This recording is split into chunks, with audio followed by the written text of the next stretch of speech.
কথাবার্তার মধ্যে শিরকে আসগার আছে।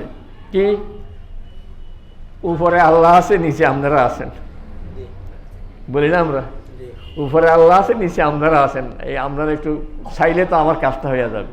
উর্ফে আল্লাহ, আগে আল্লাহ ভিসে আপনারা, বলি না এরকম। রাসূল সাল্লাল্লাহু আলাইহি ওয়াসাল্লামের কাছে এক লোক এসে বলতেছে, মাশা আল্লাহু ওয়া শাইতা, আল্লাহ চাইলে আর আপনি চাইলে তো হয়ে যাইব। আর রাসূল সাল্লামের চেহারা পরিবর্তন হয়ে গেছে, যে আজালতানি লিল্লাহি নিদ্দা, তুমি আমারে আল্লাহ শরীক বানিয়ে দিছ। আল্লাহ চাইলে আর আমনে চাইলে, তাহলে দনজন তো মানে যোগ, আপনি আর ও মানে তো যোগ, আপনি যোগ আল্লাহ, আল্লাহ যোগ আপনি, দনজন সমান বানিয়ে দিছ, কি করলে তুমি? তো বলে যে বলতে হবে কিভাবে তাইলে, বলে বলবো তারপরে আল্লাহ আছেন, তারপরে আপনারা দেখবেন, তারপরে কিন্তু আল্লাহ আছে, আপনারা আছেন, উপরে আল্লাহ নিচে আপনি, আগে আল্লাহ পিছিয়ে আপনি। বলছে এরকম বলা যাবে না, তারপরে, আরবিতে সুম্মা, বাংলাতে তারপরে দিয়ে বলা যাবে, যাতে কোনোভাবে আল্লাহর সাথে শিরক না হয়। এভাবে কোনো গায়রুল্লাহর নামে কসম করা, বিদ্যার কসম। কোনো সময় স্কুলে মাদ্রাসায় যারা পড়ে, ওই পোলামাইন সমবয়সী, ওই ঘরের মধ্যে শিখছে বিদ্যার কসম, মার কসম, বিদ্যার কসম। তো একটা একটা থেকে শিখতে শিখতে এখন বলি ফেলায়, বলে না এরকম। আল্লাহ তাআলা ছাড়া অন্য কারো কসম করা যাবে না, এটা হলো শিরকে আসগার, এটা ছোট শিরক। এই মুহূর্তে সে কাফের হয়ে যাবে না, কিন্তু এটা আস্তে আস্তে মানুষকে কুফরের দিকে, শিরকের দিকে নিয়ে যাবে। আল্লাহ ছাড়া অন্য কারো নামে কসম করা যাবে না।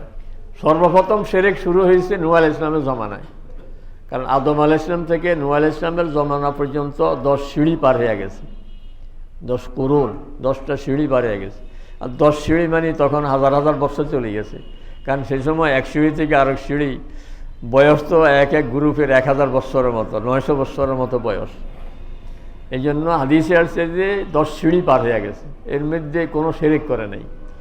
কারণ বেহেশত থেকে আসছে যে, এই কথাটা তো মানুষের মাঝে তখনও মনে জাগ্রত ছিল। আপনার যে বাড়িতে থাকেন, এই বাড়ি হয়তো দাদাই করছে,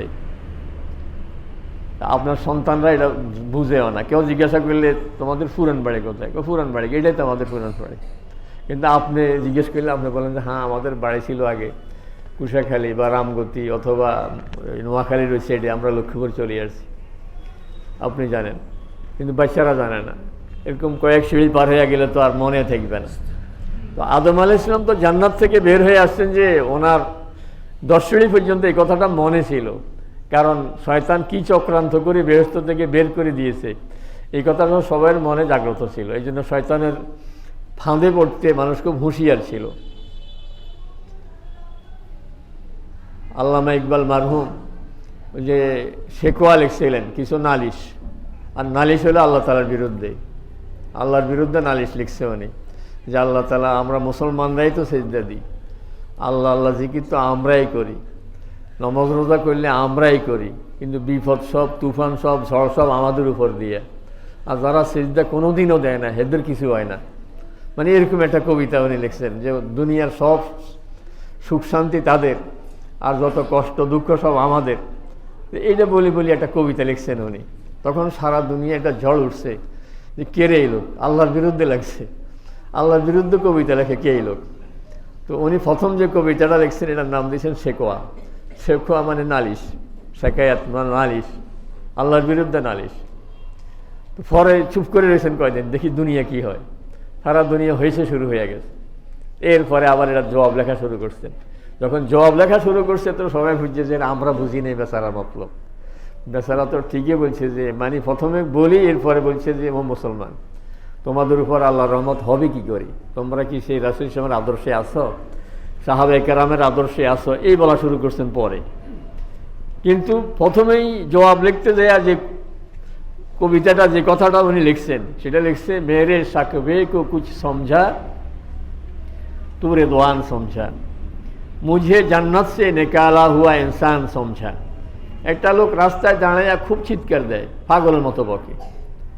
তো যেই যায় বলতেছে যে লোকটা মনে হয় পাগল। একজনে বলতেছে যে ভাই লোকটা পাগল না, আমি তারে চিনি, এ অত্যন্ত ভদ্রবংশের এবং উচ্চশিক্ষিত ছেলে, ছেলেটা এরে রাজবাড়ি ছিল তাদের, যে সাজানো একটা বাড়ি ছিল, এই দেশে এরকম বাড়ি কারো নাই। ওই বাড়ি থেকে শত্রুরা এদেরকে বের করে দিছে, এবং বের করার সময় এমনি বের করে নাই, উলঙ্গ করে বের করে দিছে, কাপড়টাও নিয়ে আসতে পারে নাই। ওই দুঃখে বেচারা পাগল হয়ে গেছে। আপনি যেহেতু জানেন, তার ঘটনা জানেন, এই জন্য আপনি বুঝতেছেন যে সে এমনি পাগল না, এই দুঃখে সে এখন প্রলাপের মতো বকে।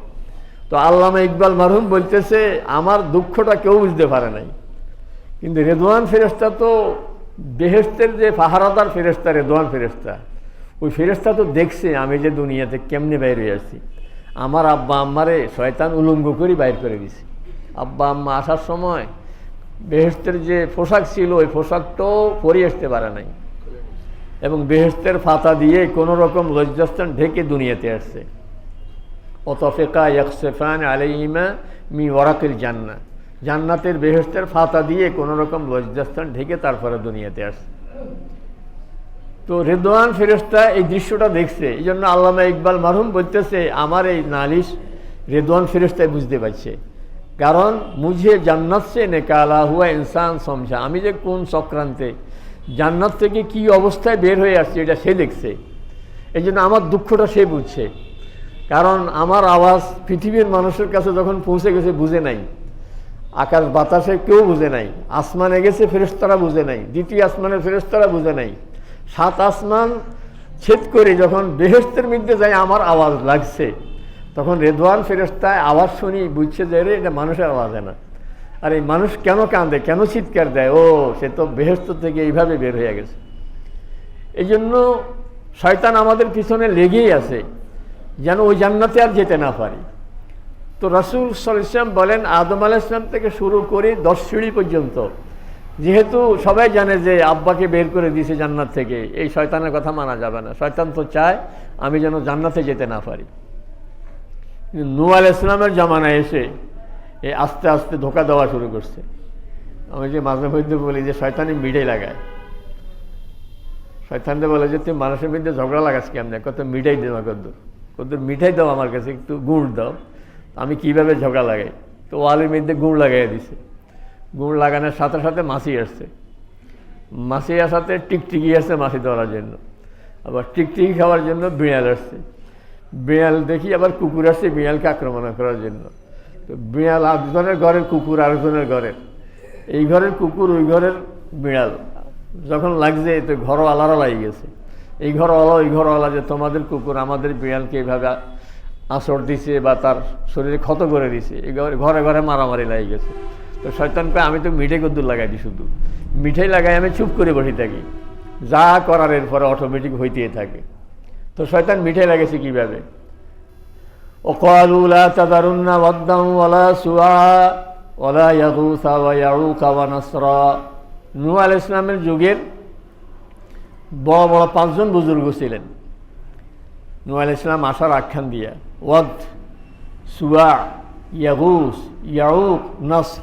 হযরত আব্দুল্লাহ ইবনে আব্বাস রাদিয়াল্লাহু তাআলা আনহুমা বলেন, এরা সব অত্যন্ত বুজুর্গ মানুষ, খুব মানুষের কাছে শ্রদ্ধেয় মানুষ।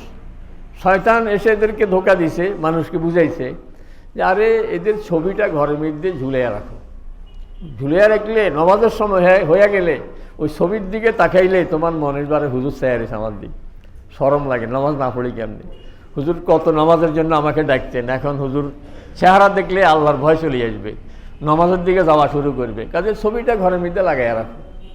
তো মানুষ দেখলো যে এটা ক্ষতি কি, এটা ছবি লাগাইয়া রাখবো ঘরের মধ্যে, ওনাকে দেখলে আমাদের আবাদতের আগ্রহ বাড়বে, ক্ষতির তো কোনো দিক নেই। বস এই সিঁড়ি পার হয়ে গেছে। এরা এইভাবেই ছবি লাগাইয়া রাখছে, আবাদতের সময় হলে হঠাৎ একজনের অশ্লীল কোনো কথা বললে ওইদিকে তাকাইলে হায় হায় হুজুর তাকাইয়া রেখেছে, আমি খারাপ কথা বললাম, এই হুজুর যদি এখন জিন্দা থাকতেন আর শুনতেন আমার কি বলতো। তো অশ্লীলতা অনেক ছেড়ে দিচ্ছে, ভালো কাজ করতেছে, ভালোই তো। হুজুরের ছবি তো আমরা কোনো হুজুরকে সেজদাও করি না, হুজুরের কাছে কোনো কিছু চাইও না, এটা ক্ষতি কি, এটা আপাতত আমাদেরকে উদ্বুদ্ধ করে। বস শয়তান এই পর্যন্ত চুপ করে রয়েছে। এই সিঁড়ি যখন পার হয়ে গেছে, এবার শয়তান এদেরকে বুঝাতে শুরু করলো যে আরে ছবি কি এমনি রাখছিনি ঘরে, বিপদ আপদে এর উসিলে দিয়ে দোয়া করো যে আল্লাহ এই হুজুরের উসিলায় আমাদেরকে নাজাত দেন, এই হুজুরের উসিলায় আমাদেরকে বৃষ্টি দেন, এই হুজুরের উসিলায় আমাদেরকে সন্তান দেন। হুজুরের কাছে চায় না, চায় তো আল্লাহ তাআলার কাছে, কিন্তু হুজুরের উসিলা দিয়া চায়, এইটাও তো খারাপ না। উসিলা দিতেছে হুজুরের, কিন্তু চাইতেছে তো আল্লাহ তাআলার কাছে। শয়তান বস এর দূর অগ্রসর করছে। আগে শুধু ছবিটাই ছিল, হুজুরের ওসিলাও ছিল না, হুজুরের কাছে চাওয়াও ছিল না, শুধু ছবির দিকে তাকাইলে একটু আল্লাহর কথা মনে আসতো। এইবার আরেক ধাপ অগ্রসর, এইবার হুজুরের উসিলা দিয়ে আল্লাহ তাআলার কাছে দোয়া করে।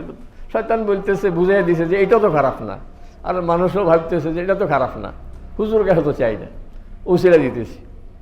পার হয়ে গেল এই ধাপ, এই আওলাদারা এই সিঁড়িও পার হয়ে গেল। এর পরের ধাপ আসি, শয়তান বুঝাতে লাগলো, আরে বুঝো না কারবার, আল্লাহর দন খাজাকে দিয়ে আল্লাহ গেছে খালি হইয়া, খাজারে তো দরবারে কেউ ফিরে না খালি হাতে, কারবার তো সব হুজুরের কাছে, কিছু হইলে হুজুরের কাছে চাইতে হবে। বস চাওয়া শুরু হয়ে গেছে হুজুরের কাছে। এইবার বিপদ আপদে, হুজুর আমাকে সন্তান দেন, হুজুর আমার মামলা মোকদ্দমায় তো সব শেষ, আমাকে উদ্ধার করেন, আমার অসুস্থতার কারণে টাকা পয়সা সব শেষ, আমাকে সুস্থ করে দেন। কারণ সব কারবার বুঝছে যে আল্লাহ তাআলা হুজুরের পাওয়ার দিয়ে দিছে, এবার কারবার হুজুরের কাছে, সেজদা শুরু হয়ে গেছে। এর মধ্যে হযরত নূহ আলাইহিস সালাম আসছেন দুনিয়াতে। আল্লাহ তাআলা প্রথম শিরক থেকে মুক্ত করার জন্য যে নবী আসছেন তিনি হলেন হযরত নূহ আলাইহিস সালাম। কারণ এর আগে তো শিরকই ছিল না। এর আগের আম্বিয়া কেরাম যারা আসছেন, আদম আলাইহিস সালাম থেকে শুরু করে নূহ আলাইহিস সালাম পর্যন্ত, এনারা শুধু মানুষকে ইবাদত শিখাইতেন আর দুনিয়ার কাজকর্ম শিখাইতেন। এই যে খেজুর গাছ কাটলে রস বাইর হয়, এটাকে দুনিয়ার গাছ সব কাটি কাটি দেখছি আর নি পাইছে এখানে রস, এগুলি সব আল্লাহ তাআলা ওহির মাধ্যমে শিখিয়ে দিয়েছেন। এই যে আঠাত অন্তর এক হাত খাই, কলা ফদকে চাষা ভাই, আঠাত অন্তর অন্তর খরচ করবে এক হাত করি, আর কলা গাছের চারা বিকবে। হ্যাঁ, 16 শ্বাসে তুলে, তার অর্ধেক মূলে, তার অর্ধেক ধান, বিনা শ্বাসে ফান, তুলা শ্বাসে 16 শ্বাস লাগবে, কি বলেন? আর তার অর্ধেক লাগবে কিসে? 16 শ্বাসে তুলে, তার অর্ধেক মূলে, মূলাতে লাগবে 8 শ্বাস, তাইলে মাটি যত ধুল হয়ে যাবে তত মূলা ভালো হবে। তার অর্ধেক 4 শ্বাস, 4 শ্বাসে হবে ধান। আর ফানে কোনো শ্বাসে লাগবে না, এমনি কাঁদি আড়া বেঁধে বস লাগাই দেন লতা, ফান হইতে শুরু করবে, বিনা শ্বাসে ফান। এই যে এখন বলেন এগুলি খনার বচন, যে 16 শ্বাসে তুলা, তার অর্ধেক মূলা, তার অর্ধেক ধান, বিনা শ্বাসে ফান। খনার বচন না, এগুলি সব আগের আম্বিয়া কেরাম যারা আসছেন, আদম আলাইহিস সালাম থেকে শুরু করে নূহ আলাইহিস সালাম পর্যন্ত, তখন দুনিয়া আবাদ করা আল্লাহ তাআলা ওহী দিয়ে শিখাই দিয়েছেন। দুনিয়ার মানুষ তুমি এইভাবে এইভাবে করো, এইভাবে চলো, নয়তো মানুষ পরিশান থাকতো যে কীভাবে কোনটা করব, কোন চাষ কীভাবে করব, সব শিখিয়ে দিয়েছেন। প্রথম শিরকের বিরুদ্ধে যে দাওয়াত নিয়ে আসছেন সেটা হলো হযরত নূহ আলাইহিস সালাম। উনি যখন আসছেন তখন কওম বলতে শুরু করছে, ওয়াকালু লা তাযারুন্না আলিহাতাকুম, না আমাদের এই সমস্ত মূর্তি ছাড়া যাবে না। নূহ আলাইহিস সালাম এগুলি কি বলতেছেন? কারণ এদের কাছে আমাদের অতীতের বাবা দাদারা এদের কাছে তো চাইয়া আসছে আপদ বিপদে। ওয়াকালু লা তাযারুন্না আলিহাতাকুম ওয়ালা তাযুরুন্না ওয়াদ্দান, তোমরা ওয়াদকে ছাড়বে না, ওলা সুয়া, এবং সুয়া যে মুক্তি এটাকে ছাড়বে না, ওলা ইয়াগুসা, ইয়াগুসকে ছাড়বে না, ও ইয়াউকা, ইয়াউককে ছাড়বে না, ও নাসরা, নাসর মূর্তিকে ছাড়বে না। এই 5টা মূর্তির কথা সূরা নূহের মধ্যে আল্লাহ তাআলা বলছেন। এই 5টা মূর্তি এরা সমাজের সবচেয়ে বুজুর্গ ব্যক্তি ছিলেন। শয়তান ধাপে ধাপে এভাবে শিরকের মধ্যে লাগাই দিয়েছে। এই জন্য রাসূল সাল্লাল্লাহু আলাইহি ওয়াসাল্লাম ছবি আঁকতে নিষেধ করছেন, ঘরের মধ্যে ছবি রাখতে নিষেধ করছেন। কেন? কারণ ছবি আস্তে আস্তে মানুষকে শিরকের দিকে নিয়ে যাবে। আম্মা জান আয়েশা রাদিয়াল্লাহু তাআলা আনহা রাসূল সাল্লাল্লাহু আলাইহি ওয়াসাল্লামের জন্য একটা পর্দা ঘরের মধ্যে লাগাইছেন, একটু সৌন্দর্য বাড়বে। ঘরটা তো খুব ছোট, 2 জন শুইলে একদিকে মাথা লাগে, একদিকে পা লাগে, একদিকে মাথা একদিকে পা লেগে যায়। আর শুইতেন তো পূবে পশ্চিমে, কারণ মদিনা শরীফ থেকে কেবলা হইল দক্ষিণ দিকে, পশ্চিম দিকে মাথা দিলে ডাইন কাত হইলে কেবলা দক্ষিণ দিকে, শুতেন ওনারা পূবে পশ্চিমে। তো হাদিসের মধ্যে যে বর্ণনা আসছে, রাসূল সাল্লাল্লাহু আলাইহি ওয়াসাল্লাম যখন তাহাজ্জুদ পড়তে উঠতেন তো সিজদায় যাওয়ার সময় আম্মা জান আয়েশা রাদিয়াল্লাহু তাআলা পা গুটাইয়া নিতেন, পা গুছাইয়া নিতেন, পা গুটাইয়া নিতেন। জায়গা কি আর নাই, ঘর জায়গায় নাই, 2 জন শুইলে যেদ্দুর জায়গায় এদ্দুর। এই জন্য রাসূল সাল্লাল্লাহু আলাইহি ওয়াসাল্লাম নামাজ পড়তেছেন, আয়েশা রাদিয়াল্লাহু তাআলা শুয়ে আছেন। তো যখন সিজদায় যেতেন, তো এখন সিজদা দিবেন কেমনে, যেহেতু পা তো সোজা হয়ে আছে, তো সিজদা যাওয়ার সময় হাত লাগলে আম্মা জান আয়েশা রাদিয়াল্লাহু তাআলা পাটা টেনে নিতেন। আর শেষে দিকে আয়েশা রাদিয়াল্লাহু তাআলা আনহাকে রাসূল জাগিয়ে দিতেন। এবং রাসূল এক হাদিসও বলছেন, ওই স্বামী উত্তম স্বামী যে রাত্রে তাহাজ্জুদ পড়ে আর বিবিকে শেষ রাত্রের দিকে মুখে পানি ছিটা দিয়ে জাগাইয়া দেয়। জাগানোর সিস্টেমটা বলে দিছে, কাউকে জাগানোর সিস্টেম কি, বাচ্চাকে ঘুম থেকে জাগান কী করে, হঠাৎ করে যে থাবানো শুরু করলেন, পিটানো শুরু করলেন, তো ঘুম থেকে জেগে যায় তো তার কি বলে দেমাগে নষ্ট হয়ে যাবে, অ্যাবনর্মাল হয়ে যাবে। কারণ কাঁচা ঘুম থেকে জেগে উঠলে মস্তিষ্কের বিকৃতি ঘটে যায় অনেক সময়। আবার কাঁচা ঘুম থেকে জেগে আপনিও হঠাৎ করে টয়লেটের দিকে যাওয়া শুরু করবেন না। ঘুম থেকে জেগে উঠে বসে আগে দোয়া পড়েন, শরীরটা একটু নর্মাল হোক। হঠাৎ করে জেগে উঠছেন, দৌড় দিচ্ছেন টয়লেটের দিকে, ওয়াশরুমের দিকে, হয়তো পড়ে যাবেন, পড়ে যেয়ে আপনার স্ট্রোক করতে পারেন, যে কোনো অঙ্গহানি হয়ে যেতে পারে। এই জন্য দোয়া শিখিয়ে দিয়েছেন, আলহামদুলিল্লাহিল্লাযী আহইয়ানা বা'দা মা আমাতানা ওয়া ইলাইহিন নুশুর। আপনি দোয়া পড়তে পড়তে শরীরটা ঠিক হয়ে যাবে। এমনি রাসূল সাহেব বলছেন, কেউ যদি রাতে তাহাজ্জুদের সময় ঘুম থেকে উঠে যদি জাগার সাথে সাথে বলে আলহামদুলিল্লাহিল্লাযী আহইয়ানা বা'দা মা আমাতানা ওয়া ইলাইহিন নুশুর, এটা বলার পরে যদি বলে লা ইলাহা ইল্লাল্লাহু ওয়াহদাহু লা শারীকা লাহু লাহুল মুলকু ওয়া লাহুল হামদু ওয়া হুয়া আলা কুল্লি শাইইন কাদির, আলহামদুলিল্লাহ, সুবহানাল্লাহ, আল্লাহু আকবার। মানে এগুলি আমরা তো সুবহানাল্লাহ, আলহামদুলিল্লাহ, ওয়া লা ইলাহা ইল্লাল্লাহ, আল্লাহু আকবার মুখস্থ পারি, কিন্তু বুখারী শরীফের হাদিসের মধ্যে সিরিয়ালটা এইভাবে, মানে লা ইলাহা ইল্লাল্লাহ এটা তো সবাই পারেন, ওয়াহদাহু লা শারীকা লাহু, এটার পরে বলবেন আলহামদুলিল্লাহ, সুবহানাল্লাহ, আল্লাহু আকবার। এই তিনটা কথা বলেই রাসূল বলেন, এরপরে যদি বলে আল্লাহুম্মা গফিরলি, সাথে সাথে আল্লাহ তার গুনাহ সব মাফ করে দিবে। আপনি এখনো শোয়া, এবং বলছে যে দোয়াই করবে দোয়া আপনার আল্লাহ তাআলা কবুল করবেন। আপনি এই শোয়ার অবস্থায় বলেন না আল্লাহ পায়ের ব্যথা আছে একটু ভালো করে দেন, সাথে সাথে দেখবেন ভালো হয়ে যাবে। কারণ আল্লাহ রাসূল সাহেবের কথা হইল, এই শুয়ে শুয়ে এই সিরিয়ালে দোয়াগুলি পড়ি, তুমি বলো আল্লাহুম্মা গফিরলি, এরপরে যেটা বলবে ওটা কবুল হয়ে যাবে। তো ঘুম থেকে উঠার সিস্টেম শিখিয়ে দিয়েছেন, বিবিকে কিভাবে জাগাবেন, কাউকে কিভাবে জাগাবেন। পানি মানে আবার একবারে জগ ঢালি দেওয়া না, এক জগ ঢালি দিয়েছেন, গ্লাস ঢালি দিয়েছেন, মানে হাতটা একটু ভিজাইয়া আপনি উজু করেই আসলেন যে আপনার হাতটা এমনি ভিজে আছে, এটা মোছার আগে দিয়া ভিজা হাত দিয়া একটুখানি এভাবে ছিটা দেন না, তার মুখের মধ্যে কুয়াশার মতো একটুখানি ছিটা লাগবে, তারও ঘুম ভেঙে যাবে। এবং সেই ঘুম থেকে যে উঠবে খুব মানে আনন্দের সাথে উঠবে, বিরক্তি নিয়ে উঠবে না। কিন্তু আপনি যদি চিৎকার দিয়া জাগান তাইলে তো বিরক্তিকর মেজাজ নিয়েই সেই ঘুম থেকে উঠবে। তো আম্মাজান আয়েশা রাদিয়াল্লাহু তাআলা আনহা, তো উনি শেষ রাত্রের দিকে রাসূল সাল্লাল্লাহু আলাইহি ওয়াসাল্লাম ওনাকে জাগিয়ে দিতেন। তো বলতেছিলাম রুম তো খুব ছোট, একদিকে পা লাগে আরেকদিকে মাথা লাগে, এবং নামাজ পড়ার জন্য রুমের মধ্যে আলাদা জায়গাও নেই। দেখছেন, মানে আমাদের কত জায়গা কত কিছু, এরপর আমাদের নামাজ পড়া হয় না।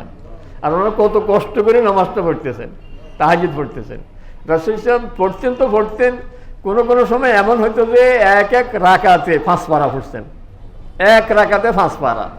এক রাকাতে 5 পারা মানে যারা ভালো পড়তে জানে এক পারাতে আধা ঘন্টা লাগে, আধা ঘন্টা লাগলে 5 পারা 2.5 ঘন্টা লাগে গেছে এক রাকাতেই। আম্মাজান আয়েশা রাদিয়াল্লাহু তাআলা আনহা বলেন, শেষ জীবনে রাসূল সাল্লাল্লাহু আলাইহি ওয়াসাল্লাম যখন 60 পার হয়ে গেছে বয়স, তখন একটু বয়স বেশি, শরীর ভারী, কষ্ট হইতো। এই জন্য তিনি ওই যে এত ফাড়া পড়েন বসি বসি পড়তেন। কিন্তু যখন রুকুতে যাওয়ার সময় দাঁড়ায় যেতেন, কিন্তু দাঁড়ায়াও রুকুর আগে 30 থেকে 40 আয়াত পড়তেন, 30 থেকে 40 আয়াত পড়তেন রুকুর আগে দিয়ে, এরপরে রুকুতে যেতেন। তো ওই বলতেছিলাম আয়েশা রাদিয়াল্লাহু তাআলা আনহা ঘরের মধ্যে রাসূল সাহেবের জন্য একটা পর্দা টানাইছিলেন। রুম ছোট, এর মধ্যে হয়তো দরজার মধ্যে বেশি সুবিধা নাই, ভাঙ্গা, হয়তো চাল তো খেজুরের ডগার চাল, সব তো দুর্বল জড়াসড়া অবস্থায়, কিন্তু পর্দার কাপড় লাগাইছেন। রাসূল সাহেব ঘরে ঢুকতে চেয়ে বের হয়ে গেছে, ঢুকেন না। আর আয়েশা রাদিয়াল্লাহু তাআলা আনহা তো খুব অবাক হয়ে গেলেন, ইয়া রাসূলুল্লাহ, আপনার জন্য রুমটা একটু সাজাইলাম, আপনি দেখি নারাজ হয়ে গেছেন, রুমে ঢুকতেছেন না। কয় যে তুমি খেয়াল করো নাই তোমার এই পর্দার মধ্যে কিসের জন্য ছবি আছে। দেখছেন, এটা তো দৃশ্যমান নয়, কারণ আয়েশা রাদিয়াল্লাহু তাআলা আনহা নজরেও পড়ে নাই। অনেক সময় মহিলাদের শাড়ির মধ্যে কোনো পাখির ছবি, কারণ ওরা যে আর্ট করতে যায় হয়তো পাখির ছবি দিয়ে দিচ্ছে, এটা কেনার সময় তো খেয়াল করে নাই। বিছনা চাদরের মধ্যে অনেক সময় তো পাখির ছবি দেখতে পারে, হয়তো খেয়াল করেন নাই, এরকম হয় অনেক সময়। তো আয়েশা রাদিয়াল্লাহু তাআলা আনহা যে পর্দার কাপড়টা ঝুলিয়ে রাখছেন, এর মধ্যে পাখির ছবি বা কোনো একটা প্রাণীর ছবি আছে। রাসূল বললেন যে ওই ঘরে তো ফেরেশতা ঢুকবে না, যে ঘরের মধ্যে ছবি আছে। আমাদের ঘরগুলি কী অবস্থা হবে? আমি মাঝে মধ্যে বলি, এমনকি কোনো অফিসার গেলেও বলি যে স্যার আমার রুমে তো আমার ফেরেশতা আসবে না, আমার মত কী অবস্থা হবে? কারণ সরকারি যারা পদে আছে এদের রুমের মধ্যে তো ছবি রাখতে হয়, ফেরেশতা আসবে না। তো অফিসারও বলে যে কী করবে, এটা আমিও বুঝি, ফেরেশতা ঢুকবে না। কারণ রাসূল সাল্লাল্লাহু বলছেন যে ইন্নাল মালায়েকাতা লা তাদখুলু বুয়ুতান, ওই ঘরে ফেরেশতা ঢুকবে না যেখানে ছবি আছে, যেখানে কুকুর আছে, ওই ঘরের মধ্যে ফেরেশতা ঢুকবে না। তো রাসূল ঢুকেন নাই, বেরিয়ে গেছেন। আম্মাজান আয়েশা রাদিয়াল্লাহু তাআলা আনহার সাথে সাথে এটা সরাইয়া ফেলছেন। কারণ এই ছবি আল্লাহ রাসূল সাল্লাল্লাহু সর্বশেষ নবী, আর কোনো নবী আসবে না কিয়ামত পর্যন্ত। এই জন্য ছবি নিষেধ করছেন এই কারণে, যাতে মানুষ আস্তে আস্তে শিরকের দিকে না যায়। এই জন্য শিরকের মধ্যে দুই রকম শিরক, একটা হলো শিরকে আকবর, যেটা মানুষকে ঈমান থেকে বের করে দেয়, আর একটা শিরকে আসগার, যেটা এই মুহূর্তে বের করে দিবে না, কিন্তু ধাপে ধাপে ওই শিরকে আকবরের দিকে নিয়ে যাবে। এখন যদি ছবি রাখি তো এটা শিরকে আকবর হবে না এই মুহূর্তে, কিন্তু এটা শিরকে আকবরের দিকে নিয়ে যাবে। ওই যে শয়তান কদিন পরে আসি সেজদার মধ্যে লাগাইয়া দিবে। রাসূল সাল্লাল্লাহু আলাইহি ওয়াসাল্লাম বলেন যে ইন্না আখওয়াফু মা আখাফু আলাইকুম আশ-শিরকুল আসগার, সবচেয়ে বেশি ভয় করি যেটার জন্য আমি, সেটা হলো তোমরা শিরকে আকবর করবে না। কারণ শয়তান এতটুকু সরাসরি তোমাদেরকে শিরকে লাগাতে পারবে না, কিন্তু শিরকে আসগারের মধ্যে তোমরা লেগে যাও নাকি, আস্তে আস্তে মনে করবে যে এইটা এমন কি দোষণীয়, কিন্তু আস্তে আস্তে চলে যাবে। এর মধ্যে কথাবার্তার মধ্যে শিরকে আসগার আছে, কি উপরে আল্লাহ আছে, নিচে আপনারা আছেন, বলি না আমরা, উপরে আল্লাহ আছে, নিচে আপনারা আছেন। এই আপনারা একটু চাইলে তো আমার কাজটা হয়ে যাবে, উর্ফে আল্লাহ, আগে আল্লাহ ভিসে আপনারা, বলি না এরকম। রাসূল সাল্লাল্লাহু আলাইহি ওয়াসাল্লামের কাছে এক লোক এসে বলতেছে মাশা আল্লাহু ওয়া শাইতা, আল্লাহ চাইলে আর আপনি চাইলে তো হয়ে যাইব। আর রাসূল সাল্লাল্লাহু চেহারা পরিবর্তন হয়ে গেছে, যে আজাল তানি লিল্লাহি নিদ্দা, তুমি আমারে আল্লাহ শরীক বানিয়ে দিছ, আল্লাহ চাইলে আর আমনে চাইলে, তাহলে দনোজন তো মানে যোগ, আপনি আর ও মানে তো যোগ, আপনি যোগ আল্লাহ, আল্লাহ যোগ আপনি, দোনোটাকে সমান বানিয়ে দিছ, কি করলে তুমি? তো বলে যে বলতে হবে কিভাবে তাইলে, বলে বলবো তারপরে আল্লাহ আছেন, তারপরে আপনারা দেখবেন, তারপরে কিন্তু আল্লাহ আছে, আপনারা আছেন, উপরে আল্লাহ নিচে আপনি, আগে আল্লাহ পিছে আপনি, বলছে এরকম বলা যাবে না, তারপরে, আরবিতে সুম্মা, বাংলাতে তারপরে দিয়ে বলা যাবে, যাতে কোনোভাবে আল্লাহর সাথে শিরক না হয়। এইভাবে কোনো গায়রুল্লাহর নামে কসম করা, বিদ্যার কসম।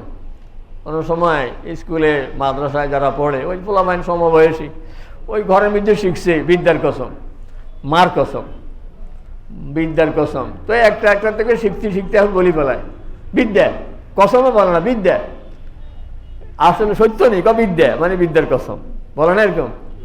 আল্লাহ তাআলা ছাড়া অন্য কারো কসম করা যাবে না, এটা হলো শিরকে আসগার, এটা ছোট শিরক। এই মুহূর্তে সে কাফের হয়ে যাবে না, কিন্তু এটা আস্তে আস্তে মানুষকে কুফরের দিকে, শিরকের দিকে নিয়ে যাবে। আল্লাহ ছাড়া অন্য কারো নামে কসম করা যাবে না। এইভাবে গণকের কাছে যাওয়া শিরকে আসগার, গণকের দিয়ে গণানো, এই যে টিয়া পাখি দিয়ে গণায় বা বানর দিয়ে গণায় বা কোনো গণকের কাছে হাত গণায়, যেভাবে গণে, গণার তো অনেক সিস্টেম। এমন কেউ কেউ আছে যে কোরআন শরীফ দিয়ে গণে। কীভাবে কোরআন শরীফ দিয়ে গণে? সিস্টেম বাইর করে নিয়েছে, কই থেকে আল্লাহু আলাম, কে শিখেছে এটা? মানে কোরআন শরীফ বিসমিল্লাহ পড়ে খুলবে, যেখান দিয়ে খোলো, খুললে ডাইন পৃষ্ঠায় প্রথম অক্ষর কি? প্রথম অক্ষর তো বা হইতে পারে, যেমন যদি বিসমিল্লাহ হয়তো প্রথম অক্ষর বা নয়নি, তো বা হইলে ব্যাখ্যা এইটা, তা হইলে ব্যাখ্যা এইটা, বস এরকম একটা গণাও কোরআন শরীফ দিয়ে গণে, এটাও জায়েজ নেই। কারণ রাসূল সাল্লাল্লাহু আলাইহি ওয়াসাল্লাম যে কাজ করেন নাই, সাহাবায়ে কেরাম যে কাজ করেন নাই, এটা কায়নান মা কান, যেই করুক, অমুক বুজুর্গ করুক, মার্কাজের ইমাম করুক আর অমুক ইমাম করুক, যেই করুক, আমার রাসূল সাল্লাল্লাহু আলাইহি ওয়াসাল্লাম এই কাজ কোনোদিন করেন নাই। এই জন্য গণকের কাছে যাওয়া, চাই কোরআন শরীফ দিয়ে গণক, চাই হালখোলাক, চাই সে টিয়া পাখি দিয়ে গণক, চাই বানর দিয়া গণক, চাই হাতের রেখা দিয়া গণক, যেভাবে গণক, গণকের কাছে যাওয়া এটা কবিরা গুনাহ, যাওয়াটাই কবিরা গুনাহ। কিন্তু গেলেই আপনার ঈমান চলে যাবে না, কিন্তু তার কথা যদি বিশ্বাস করেন তাহলে ঈমান চলে যাবে।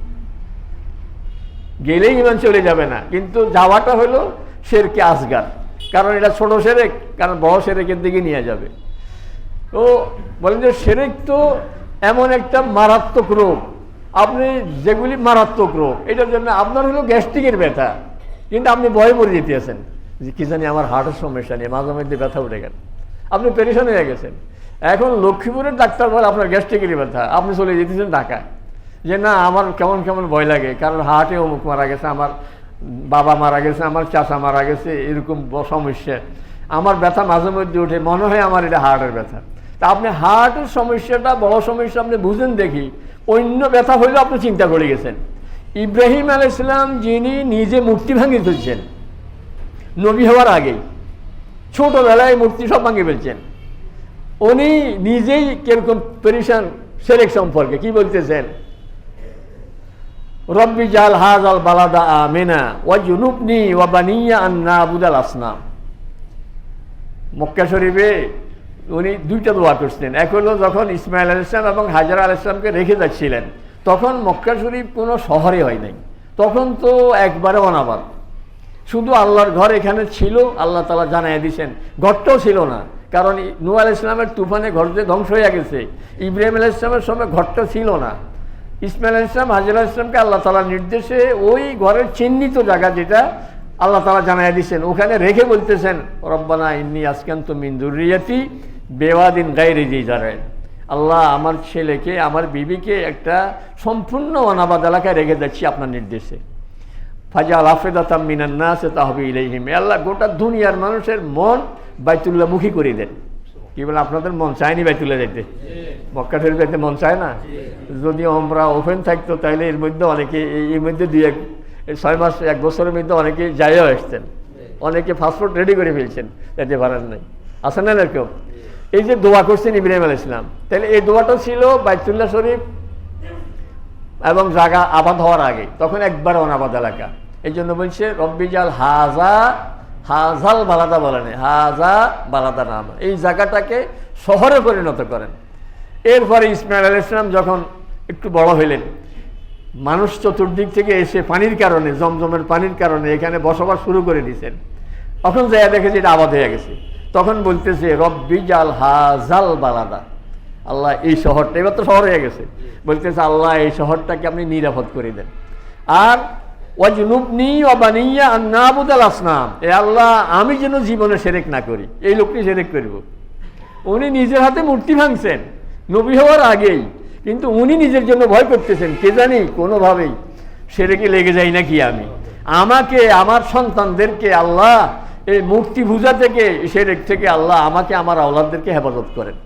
যেখানে ইব্রাহিম আলাইহিস সালামের মতো লোক আল্লাহর কাছে দোয়া করতেছেন, নিজে ভয়ের মধ্যে আছেন, সেখানে আমি যদি বলি যে না আমি কোনোদিনও শিরকে যাব না, ছবি রেখে রাখছি, আর এটা কিছু হবে না, এটাকে তাইলে মানে আমি মনে হয় যেন ইব্রাহিম আলাইহিস সালামের থেকে আরও 10 দফা আগে আছি আর কি, আমাকে মনে হয় শিরকে ধরবে না। এই জন্য শিরক থেকে বাঁচা এটা হলো মানে ইমানের যেরকম প্রথম আদেশ হলো ইমানের, আর নিষেধের মধ্যে সর্বপ্রথম নিষেধ হইল শিরকের, কোনোভাবে যেন শিরকের মধ্যে আমরা লেগে না যাই, কারণ শিরক যদি সামান্য থাকে জান্নাতের ঘ্রাণও পাবে না। আমরা সবাই কই যেতে চাই? বেহেশতে যাইতে চাই না বা দোজখে যাইতে চাই? জান্নাতে যাইতে চাই। আমি বলবো যে আমি জান্নাতে যাব, একজনে জেলে যাব না বলে, কিন্তু ওই যে পুলিশ ফাঁড়ি আছে এখানে একজনের মাথা ফাটা দিছে, এত পুলিশের সামনে, লক্ষ্মীপুর থানার সামনে যায় একজনের মাথা ফাটাই ফেলাইছে, এই লোক বাঁচতে পারবো নি, কারণ চারোপাশে চা দোকানে এখানে সেখানে পুলিশ এমনি বসে দিয়েছে, ধরে ফেলতো না এই লোকেরে। এই যতই বলুক আমি জেলে যাব না, জেলে যাওয়াই লিখবো, আমি যতই বলি আমি জাহান্নামে যাব না, কাম করি সব জাহান্নামের, বাঁচার কোনো উপায় নেই। এই জন্য আল্লাহ তাআলা আমাদেরকে হেফাজত করুক, আমাদের দেশকে সমাজকে হেফাজত করুক, আমরা যেন শিরক থেকে মুক্ত থাকতে পারি। শিরকের পথ যেগুলি, উসিলা যেগুলি, আসবাব যেগুলি শিরকের দিকে নিয়ে যাবে আমাদেরকে, ওইসব পথ থেকেও যেন আল্লাহ তাআলা আমাদের দেশকে হেফাজত করে, আমাদেরকে হেফাজত করে, আমাদের আওলাদদেরকে হেফাজত করে। আল্লাহ তাআলা সকলকে তৌফিক দান করুক। যারা সুন্নাত